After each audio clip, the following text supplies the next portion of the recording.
Okay, so this is most commonly called a drop-down hem guide, a drop-down seam guide, a pop-down seam guide and hem guide, whichever. So this actually mounts to the back of your machine, and it has this kind of edge guide, or you can take this off and put this little roller wheel on there, which is probably what I'm going to do. But this is fully adjustable, and to adjust back and forth here, you just turn this knob. So that's all the way in. So this slot or these holes are slotted so that when you put it on the back, you can move it back and forth and then clamp it down. And then you can turn this knob to bring it in or out wherever you need it to be. So let me show you where it goes and how to install it. Okay, so first and foremost, look on the back of your machine. Right above the needle and the presser foot, look for two holes that are threaded, because if you don't have those, there's no sense in trying to even do this. But this, let me get that out of the way, this mounts into those two holes right there.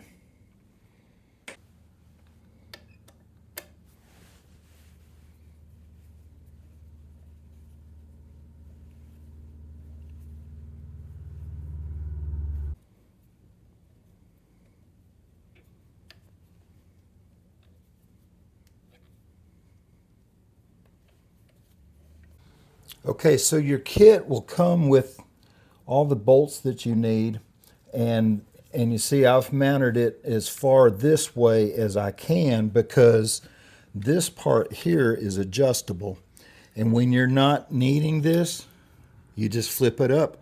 When you need it, you flip it down. Isn't that cool? All right, so we've got some adjustments to do on the front, so let's go ahead and take care of that.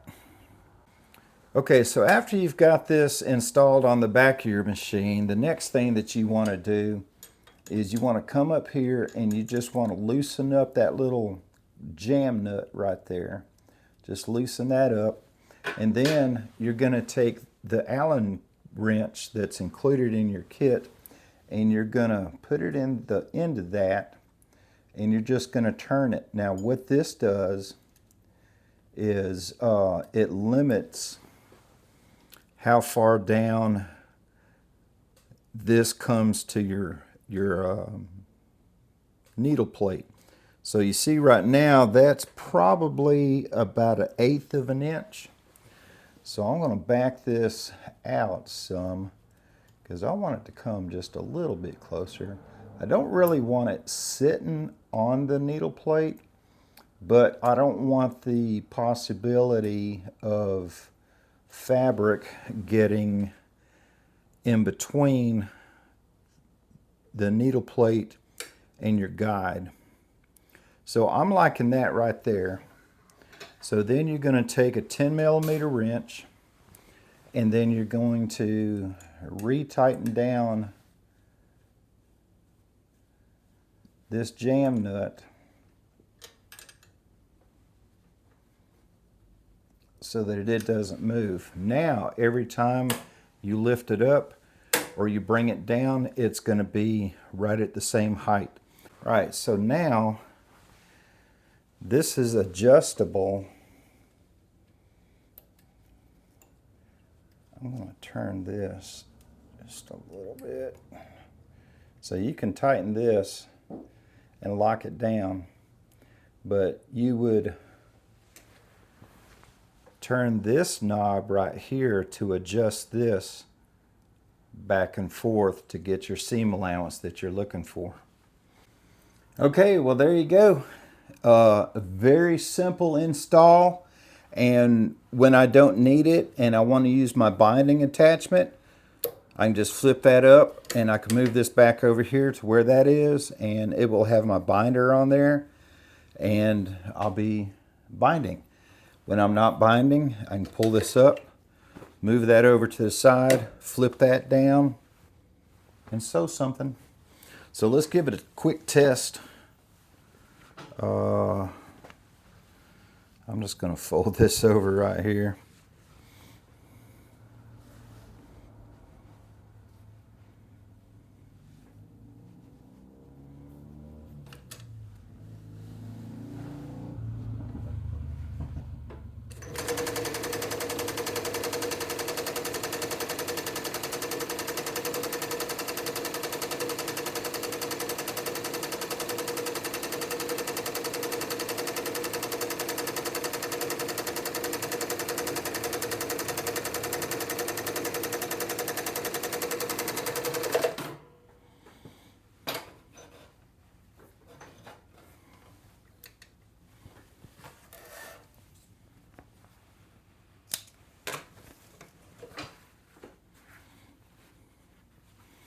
That wasn't too bad.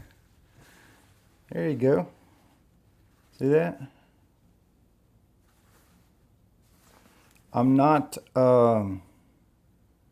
this is only my second or third time using this, so I'm not used to my work just hanging over the edge.